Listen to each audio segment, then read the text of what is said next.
Hi, this is Lauren Canario, and you're watching the LCL Report.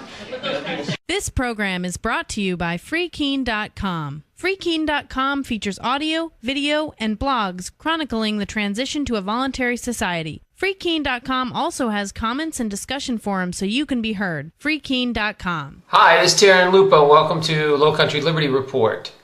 I want to thank my new sponsor, FreeKeen.com. If you don't go there, you know the terrorists will win. So go support them.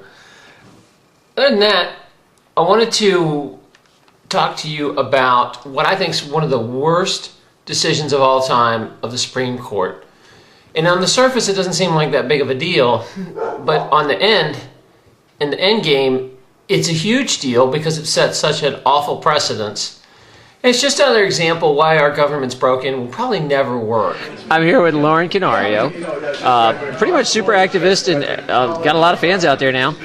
But I first heard about Lauren Canario, years ago with the New London case. And for you people that are new to the Liberty movement, you might not know what the New London case was all about. Lauren, can you give a brief description of what happened? New London, Connecticut, in 2005, the Supreme Court ruled that these 7 homeowners in New London, Connecticut had to give up their homes because Visor, who had headquarters in the city, wanted something better to look at except their neighborhood. So they were going to put it in a mall, a gym, donut shops and stuff, and they were taking people's homes to put in a mall? That wasn't right. And the Supreme Court said, yeah, go ahead, that's okay with us. So the Supreme Court basically said, instead of eminent domain going to something like a government, which is bad enough, now the government could take property from one citizen and give it to another citizen. Right. And how did you get involved in all the middle of that mess? Well, it was a big story. It was national news. So when I heard about it, I said, oh man, those people, they need help. They're really brave standing up to the government and the city government, the state government, the federal Supreme Court. They're still going to try and fight this out. I go, oh, those guys need help. So I go, hey, it would be cool if I could go over there and live in one of those buildings, and I could help it be a little bit more tough to evict them. So there was a lot of people that just agreed with the government and left, but you're saying there's a small group of homeowners that stood up. How many, you think? Remember? Yeah, there was 14 people, individuals in 7 different houses in the neighborhood. So.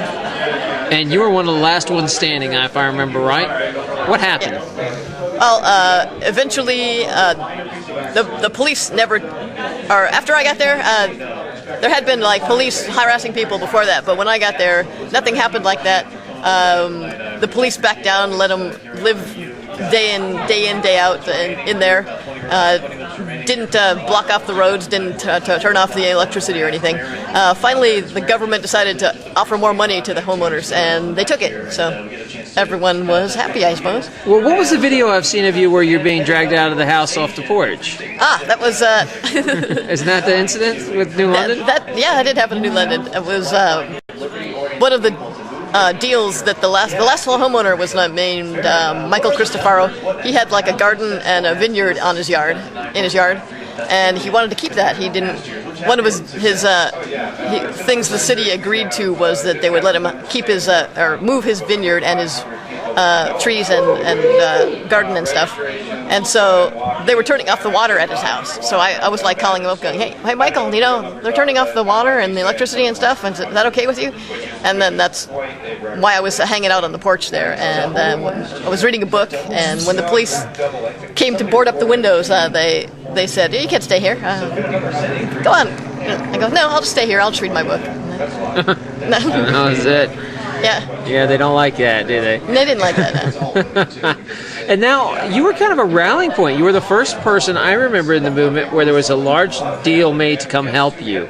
And I kind of feel like, you were a big catalyst to getting some major players here that have built the movement. You were one of the first here. And if I remember right, you're kind of a big reason most people are moving to Keene. You were one of the first people there, right? I wasn't the first, but one of them. There were other activists there, and they were doing all kinds of fun stuff, burning UN flags and hanging out in the IRS office and stuff. And I said, yeah, that's the place I want to go. And then after I moved there, the Free Talk Live folks decided to move there, and a lot of others do now. Well, Well, thank you so much for your. I really enjoy your activism. It's highly entertaining. Thanks. Makes great. Also, you have your own channel, Tackle the World, and where can people find that? That's YouTube, Tackle the World channel. So just search it, guys, and she's got great videos up. I love the video you have of Sam getting out of jail. Yeah. That was excellent. All right, thanks for the interview.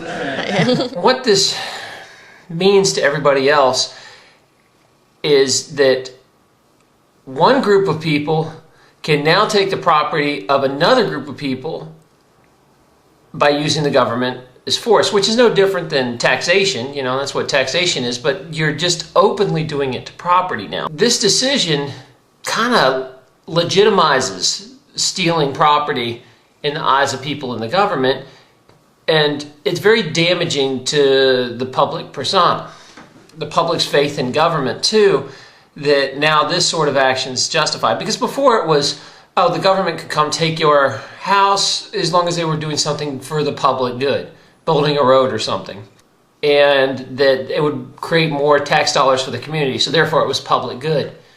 Well, that's a really, really crappy precedence to set, that you're not allowed to own your land because, you know, it could be worth more to someone else through tax dollars. It's a bunch of crap. We always hear this comment about, well, you enjoy the road you're driving on. How do you think they got them? They stole somebody's house and basically made it into a road. You know, somehow this country had roads for over 100 years without all this taxation and taking people's land. It's terrible to think that we can't come to a point in society that we can actually, you know, talk to each other and not use force to steal from each other. I don't know. Go ahead and beat me up in the comments. This is Taryn Lupo. As always, good hunting.